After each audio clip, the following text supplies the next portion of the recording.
In the name of creator. ప్రతి మనిషి ఆలోచించాల్సిన విషయం. ఈ ఆధునికంలో మానవుడు అనేక పరిశోధనలు జరిపి విజ్ఞాన, వైద్య, శాస్త్ర, సాంకేతిక రంగాల్లో ఎంతో అభివృద్ధిని సాధించాడు. నాటి నుంచి నేటి వరకు ఎంతోమంది శాస్త్రవేత్తలు అనేక పరిశోధనలు జరిపి అనేక వస్తువులను, పరికరాలను కనుగొన్నారు. ఉదాహరణకు టీవీ, టెలిఫోన్, బల్బ్, ఇలా సైకిల్ దగ్గర నుంచి విమానం వరకు కూడా మనిషికి ఉపయోగపడే అనేక వస్తువులను, పరికరాలను ఎంతోమంది శాస్త్రవేత్తలు కనుగొన్నారని మనం చదువుకున్నాం, తెలుసుకున్నాం. అందుకే ఆ శాస్త్రవేత్తలను ఎంతో విజ్ఞానవంతులని, గొప్పవారిని నేటికి మనం పొగుడుతున్నాం.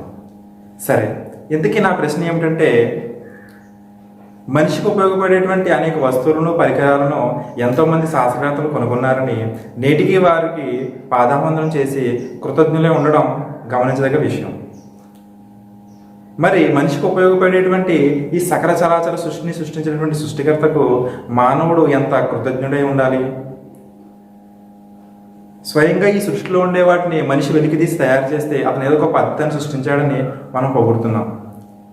మరి మనిషికి ఉపయోగపడేటువంటి ఈ సకల చరాచర సృష్టిని సృష్టించినటువంటి సృష్టికర్తను మనం ఎంత పొగడాలి, ఎంత కొనియాడాలి.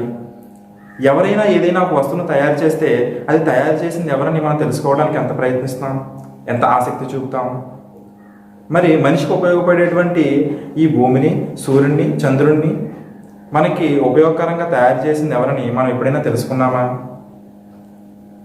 ఈ సమస్త జీవకోటి జీవించడానికి అనుకూలమైనటువంటి ఈ భూమిపై నివసించేటువంటి మానవులను, జంతువులను, పక్షులను, సమస్త చరచరాలను సృష్టించినటువంటి సృష్టికర్త ఎవరని మనం ఎప్పుడైనా తెలుసుకునేటువంటి ప్రయత్నం చేశామా?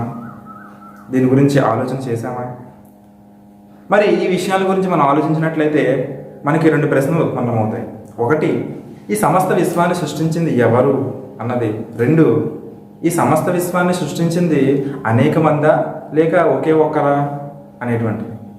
మరి ఈ రెండు ప్రశ్నలకు మనం భౌతిక శాస్త్రము, అదేవిధంగా ఆధ్యాత్మిక శాస్త్రము ప్రకారంగా ఈ విషయాన్ని తెలుసుకునేటువంటి ప్రయత్నం చేద్దాం. అయితే మొదటి ప్రశ్న అయినటువంటి ఈ సమస్త విశ్వాన్ని సృష్టించింది ఎవరు అన్న ప్రశ్నకు సమాధానం తెలియాలంటే ముందుగా అసలు ఈ సమస్త విశ్వాన్ని సృష్టించిన వాడు, కర్త అనేటువంటి వాడు ఉన్నాడా లేడా అనే విషయాన్ని మనం తెలుసుకోవాలి. అయితే ముందుగా ఈ విషయాన్ని మనం సైన్స్ పరిజ్ఞానం తెలుసుకుందాం.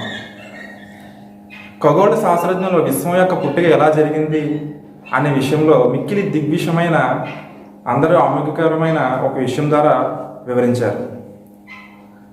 అదే బిగ్ బ్యాంగ్. బిగ్ బ్యాంగ్ సిద్ధాంతం ప్రకారం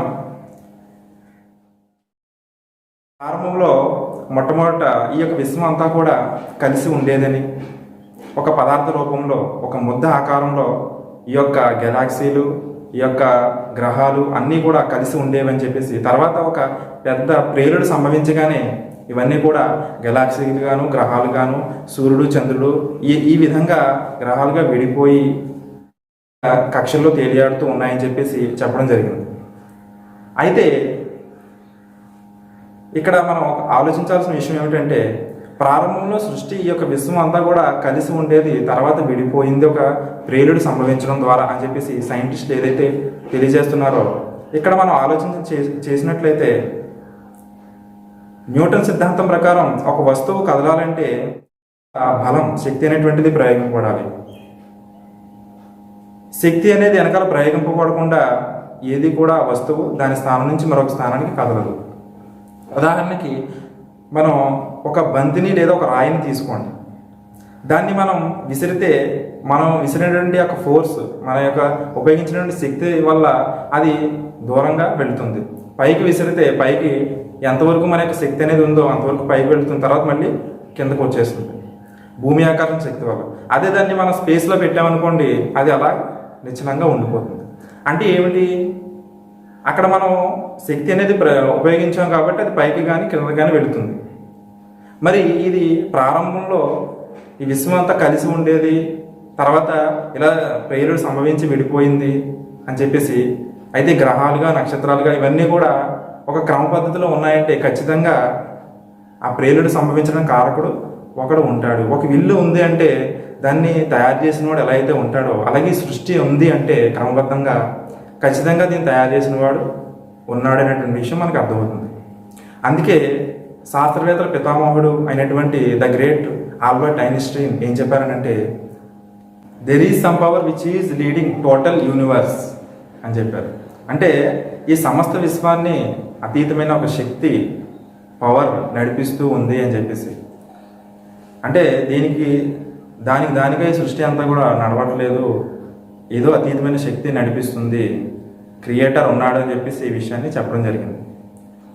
అయితే ఇదే విషయాన్ని మన ఆధ్యాత్మిక శాస్త్రాలు ఏం చెప్తున్నాయి అనేటువంటిది మనం పరిశీలించినట్లయితే, ఈ విశ్వానికి కర్త ఉన్నాడా లేడా అనేటువంటిది, ఈ సమస్త విశ్వాన్ని సృష్టించింది ఎవరు అనే విషయంలో ముందుగా మనం భగవద్గీత శాస్త్రాన్ని పరిశీలించినట్లయితే విభూతి యోగము 10వ అధ్యాయము 3వ శ్లోకంలో ఈ విధంగా తెలియజేయడం జరిగింది.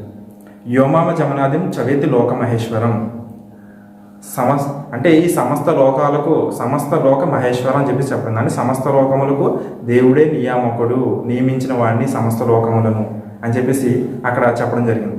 అదేవిధంగా బైబిల్ శాస్త్రాన్ని పరిశీలించినట్లయితే ఆదికాండము 1వ అధ్యాయం 1వ వాక్యంలో ఆదియందు దేవుడు భూమి ఆకాశాలను సృజించెను అని చెప్పేసి చెప్పడం జరిగింది. అంటే ఆదిలో దేవుడే ఈ భూమిని ఆకాశాలను సృష్టించాడు అని చెప్పేసి ఇక్కడ చెప్పడం జరుగుతుంది.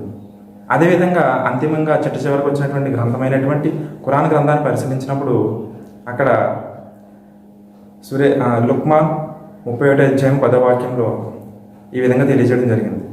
ఆయన అనగా దేవుడు మీరు చూడగలిగే స్తంభాలు లేకుండానే ఈ ఆకాశాలను నిర్మించడం జరిగింది. అదేవిధంగా భూమిపై పర్వతాలను పాతడం జరిగింది, మీతో పాటు అవి దొరికిపోకుండా అనేటువంటి విషయాన్ని చెప్పడం జరిగింది. అంటే ఈ భూమి ఆకాశాలను సృష్టించడం జరిగింది అనేటువంటిది. మరొక వాక్యాన్ని మనం పరిశీలించినట్లయితే ఖురాన్ గ్రంథంలో సూరా బకరా 2వ అధ్యాయము 21వ వాక్యాన్ని మనం పరిశీలించినట్లయితే, మీ కొరకు ఆకాశాన్ని కప్పుగాను భూమిని పాన్పుగాను సృష్టించి పైనుండి వర్షాన్ని కురిపించి తద్వారా అన్ని రకాల పంటలు పండి ఏర్పాటు చేసి మీకు ఉపాధి ఇచ్చినవాడు ఆయనే అని చెప్పేసి చెప్పడం జరిగింది. అంటే ఈ సమస్త విశ్వాన్ని సృష్టించి మనకు ఉపయోగకరంగా తయారు చేసింది ఆ సృష్టికర్త అయిన దైవమే అని చెప్పేసి ఇక్కడ ఈ గ్రంథాలు చెప్పడం జరిగింది. కాబట్టి మొదటి ప్రశ్న అయినటువంటి ఈ సమస్త విశ్వాన్ని సృష్టించింది ఎవరు అంటే క్రియేటర్ గాడ్ సృష్టించడం జరిగింది. ఈ సమస్త విశ్వానికి కర్త అనేటువంటి వాడు ఉన్నాడు అనేటువంటి విషయం మనకి ఈ యొక్క సైన్స్ మరియు మనకు ఆధ్యాత్మిక శాస్త్రాలు సుస్పష్టమవుతుంది. అయితే మరి రెండవ ప్రశ్న అయినటువంటి ఈ సమస్త విశ్వాన్ని సృష్టించింది అనేక మందా ఒకరా? ఈ సర్వానికి సృష్టికర్త అయితే ఉన్నాడు అనేటువంటి విషయం మనకు అర్థమవుతుంది. మరి ఈ సమస్త విశ్వాన్ని సృష్టించింది అనేక మంది ఉన్నారా, లేదంటే ఒకే ఒక్కరు ఉన్నారా అనేటువంటి విషయాన్ని కూడా మనం తెలుసుకునేటువంటి ప్రయత్నం చేద్దాం. ముందుగా ఈ విషయాన్ని సైన్స్ పరిజ్ఞానంతో తెలుసుకుందాం. మనం రోజు చూసేటువంటి ఈ యొక్క సూర్యుడు మనం నివసించేటువంటి భూమి కన్నా 13 లక్షల రెట్లు కన్నా పెద్దగా ఉన్నాడు.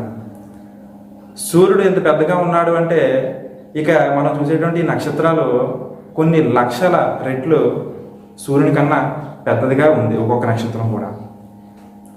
అయితే విశ్వంలో దాదాపు ఈ నక్షత్రాలు ఎన్ని ఉన్నాయంటే 300 లక్షలకు పైగా 300 లక్షల కోట్లకు పైగా ఈ నక్షత్రాలు ఉన్నాయి అని చెప్పేసి శాస్త్రవేత్తలు చెప్తున్న విషయం. అది కూడా ఒక అంచనా మాత్రమే. అయితే ఈ యొక్క 300 కోట్లకు పైగా ఉండేటువంటి ఈ నక్షత్రాలు, అదేవిధంగా వాటి గ్రహాలు, వాటి ఉపగ్రహాలు, ఈ సూర్యుడు, ఈ సూర్య కుటుంబము, ఈ సమస్తము కలిపి మనం ఒక గెలాక్సీ అని అంటాం. దీనినే మిల్కీ వే అంటారు, తెలుగులో అయితే పాలపుంత అని చెప్పేసి చెప్తారు.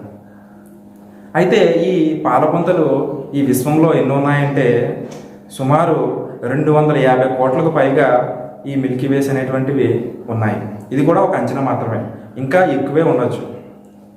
అయితే ఈ మిల్కీ వేలు ఏవైతే ఉన్నాయో ఇవి గంటకు 60,20,000 కిలోమీటర్ల వేగంతో ఒక్కొక్క గెలాక్సీ ప్రయాణం చేస్తూ ఉంది విశ్వంలో.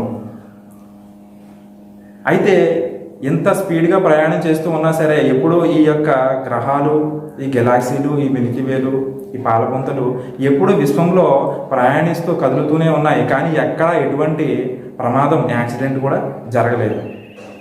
అంటే దీన్ని సృష్టించినటువంటి సృష్టికర్త అనేక మంది ఉంటారా, ఒక్కడు ఉంటారా? ఒకవేళ అనేక మంది ఉంటే ఏమవుతుంది? ఎప్పుడో వీటికి ప్రమాదం జరిగి ఉండేది. ఎందుకు జరుగుతుంది అంటే ఉదాహరణకు చూడండి, ఒక దేశానికి అధ్యక్షులు ఎంతమంది ఉంటారు? ఒక్కడే ఉంటాడు, ప్రైమ్ మినిస్టర్. ఎందుకనంటే ఒకవేళ ఇద్దరు ఉన్నారనుకోండి, ఏమవుతుంది? ఒకడు ఈరోజు దేశాన్ని ఈ విధంగా నడిపిస్తామంటాడు, ఇంకొకడు ఈ విధంగా కొన్ని రూల్స్ పెడతా ఉంటాడు. ఒకడు పెట్టిన రూల్ మరొకడికి నచ్చదు. అంటే ఇద్దరు ప్రెసిడెంట్లు కనుక ఉన్నట్లయితే ఒకడు ఈ పథకాన్ని పెడదామంటాడు, వద్దు ఒకడు మరొక పథకాన్ని పెడదామంటాడు. ఈ విధంగా వారి వారి మధ్య ఏమవుతుందంటే అనేక విభిన్న అభిప్రాయ భేదాలు తలెత్తుతాయి. దానివల్ల ఏమవుతుందంటే దేశ యొక్క వ్యవస్థ అంతా కూడా దెబ్బతింటుంది. కానీ ఒక్కడి ద్వారానే ఈ యొక్క దేశ వ్యవస్థ అంతా కూడా, ఒక్కడు మాత్రమే ప్రెసిడెంట్గా ఉంటే ఈ యొక్క దేశ వ్యవస్థ అంతా కూడా సక్రమంగా నడుస్తుంది. అతని యొక్క కనుచాయల్లో ఉండడం వల్ల వ్యవస్థ అంతా కూడా సక్రమంగా నడుస్తుంది. అదేవిధంగా మరొక ఎగ్జాంపుల్ మనం తీసుకున్నట్లయితే, ఒక స్కూల్కి హెచ్ఎంలు ఎంతమంది ఉంటారు? ఒకడే ఉంటారు. ఒకవేళ ఇద్దరు ముగ్గురు ఉన్నారనుకోండి, ఏమవుతుంది? ఒకడు ఏమంటాడు? ఈరోజు సెలవు ఇద్దామంటాడు, మరొకడు వద్దు అని చెప్పేసి చెప్తాడు. ఇలాగా వారిలో వారికి ప్రతి విషయంలో కూడా విభేదాలు తలెత్తుతూ ఉంటాయి. తద్వారా స్కూల్ యొక్క క్రమశిక్షణ వ్యవస్థ కూడా దెబ్బతింటుంది. కాబట్టి ఒక స్కూల్కి ఒక హెడ్ మాస్టర్ ఉంటే ఏ విధంగా అయితే స్కూల్ క్రమశిక్షణ సక్రమంగా ఉంటుందో, అదేవిధంగా ఈ యొక్క సమస్త విశ్వానికి కూడా కర్త అనేటువంటి వాడు ఒక్కడు ఉంటే మాత్రమే ఈ యొక్క వ్యవస్థ అంతా కూడా సక్రమంగా నడుస్తుంది. ఎప్పుడు ఎటువంటి ఈ సృష్టిలో ఎటువంటి ప్రమాదము యాక్సిడెంట్ జరగలేదు అంటే కారణం ఈ సమస్త విశ్వాన్ని సృష్టించినటువంటి సృష్టికర్త, క్రియేటర్ ఒక్కడే ఉన్నాడు అనేటువంటి విషయం మనకు అర్థమవుతుంది. అయితే ఈ విషయాన్ని మనం భౌతిక శాస్త్రం ద్వారా తెలుసుకున్నాము. ఇప్పుడు ఆధ్యాత్మిక శాస్త్రం ద్వారా ఈ యొక్క విషయాన్ని మనం తెలుసుకునే ప్రయత్నం చేద్దాం. అయితే ఆధ్యాత్మిక శాస్త్రం మనకి ఏం చెప్తున్నాయి? అధర్ణ వేదము 13వ మండలము 4వ సూక్తము 16 నుంచి 21 మంత్రాలు అక్కడ మనం చూసుకున్నట్లయితే వేదం ఈ విధంగా తెలియజేస్తుంది. నా ద్వితీయో నా తృతీయో నా చతుర్థో నా పుచ్చతే, నా పంచమో నా షష్ఠః సప్తమో నా పుచ్చతే, నా అష్టమో నవమో దశమో నా పుచ్చతే, తమిదం నిగదం సహ ఏష ఏక వృత్ ఏకేవ అని చెప్పేసి అధర్ణ వేదం తెలియజేయడం జరిగింది. దీని అర్థం ఏమిటంటే, సంస్కృతంలో నా అంటే లేదు అని అర్థం. అంటే నా ద్వితీయోన అంటే ఆయన 2 కాడు, నా తృతీయోన ఆయన 3 కాదు, నా చతుర్థోన ఆయన 4 కాదు అని చెబుతూ, నా పంచమో నా నా అష్టమో నా దశమో అని చెప్పేసి ఆయన 10 మంది కూడా కాదు, ఏక వృత్ ఏవ అంటుంది. అంటే ఆయన ఒకే ఒక్కడు ఉన్నాడు అనే విషయాన్ని వేదం చెబుతుంది. అదేవిధంగా శ్వేతశతర ఉపనిషత్తు 3వ అధ్యాయం 2వ మంత్రాన్ని మనం పరిశీలించినట్లయితే, యోగో హి రుద్రోణ ద్వితీయాయతస్తు యా ఇమాం లోక నిశిత ఈశనీభిః అని చెప్పేసి చెప్పడం జరిగింది. ఈ లోకాలన్నింటినీ తన శక్తి చేత రక్షించి పాలిస్తూ ఉండే ఆ రుద్రుడు నిజానికి ఒకే ఒక్కడు, రెండవ వానిగా చేయడానికి ఆయన ప్రక్కన మరొకడు లేడు అనే విషయాన్ని అక్కడ చెప్పడం జరిగింది. అదేవిధంగా శ్వేతశతర ఉపనిషత్తు 3వ అధ్యాయం 3వ మంత్రంలో ద్వావా భూమి జనయాన్ దేవ ఏకః, భూమికి ఆకాశానికి ద్వావా భూమి జనయాన్ దేవ ఏకః, భూమికి ఆకాశానికి సృష్టికర్త ఒక్కడే ఉన్నాడు అనేటువంటి విషయం చెప్పడం జరిగింది. మరి అదేవిధంగా బైబిల్ శాస్త్రాన్ని మనం పరిశీలించినట్లయితే, బైబిల్లో ఒక్కడే దేవుడు తప్ప వేరొక దేవుడు లేడని ఎరుగుదము అని చెప్పేసి బైబిల్ శాస్త్రం తెలియజేయడం జరిగింది. ఇంకా అంతిమంగా వచ్చినటువంటి గ్రంథమైనటువంటి ఖురాన్ గ్రంథంలో ఈ విధంగా తెలియజేయడం జరిగింది. సూర బకరా 2వ అధ్యాయం 163వ వాక్యంలో, మీ దేవుడు ఒక్కడే, ఆ కరుణామయుడు ఆ కృపాకరుడు తప్ప వేరొక దేవుడు లేడు అనేటువంటి విషయం చెప్పడం జరిగింది. అదేవిధంగా 21వ అధ్యాయము 22వ వాక్యంలో, ఒకవేళ ఈ భూమిలో కానీ ఆకాశాలలో కానీ ఒక్కడైన సృష్టికర్త అయిన దైవం తప్ప వేరొక దేవుళ్ళు కూడా అనేక మంది ఉంటే కనుక ఈ సృష్టి యొక్క వ్యవస్థ అంతా కూడా చిన్న భిన్నమై ఉండేది అని చెప్పేసి చెప్పడం జరుగుతుంది. కాబట్టి ఒక్కడే ఉన్నాడు అని చెప్పేసి ఈ యొక్క మన యొక్క ఆధ్యాత్మిక శాస్త్రాలు ముక్త కంఠంతో చెప్తున్నాయి. అయితే ఈ సమస్త విశ్వాన్ని సృష్టించింది ఎవరు, అలాగే సమస్త విశ్వానికి కర్త అనేటువంటి వాడు అనేక మంది ఉన్నారు లేదంటే ఒక్కడే ఉన్నాడు అనే విషయాలను మనం భౌతిక మరియు ఆధ్యాత్మిక శాస్త్రాల ప్రకారంగా మనం ఈ విషయాన్ని తెలుసుకున్నాం. ఏమిటి?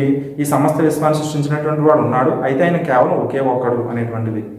మరి ఆ ఒక్కడు ఎవరు అంటే ఆయన్నే మనం సంస్కృతంలో అక్షర పరబ్రహ్మ అని, సర్వేశ్వరుడు అని పిలుస్తాం. అక్షర పరబ్రహ్మ అంటే అక్షరం అంటే నాశనం కానటువంటిది, పరం అంటే పరం, ఇహలోకము, దీని పరము, పరలోకము, బ్రహ్మ అనగా సృష్టికర్త. అంటే నాశనం కానిటువంటి సృష్టికర్త పరమందు ఉన్నాడు అని చెప్పేసి తెలుగులో దాని అర్థం. సర్వేశ్వరుడు అంటే సర్వాన్ని నియమించినవాడు, సృష్టించినవాడు అనేటువంటిది. దీన్ని సంస్కృతంలో ఈ విధంగా పిలుస్తాం.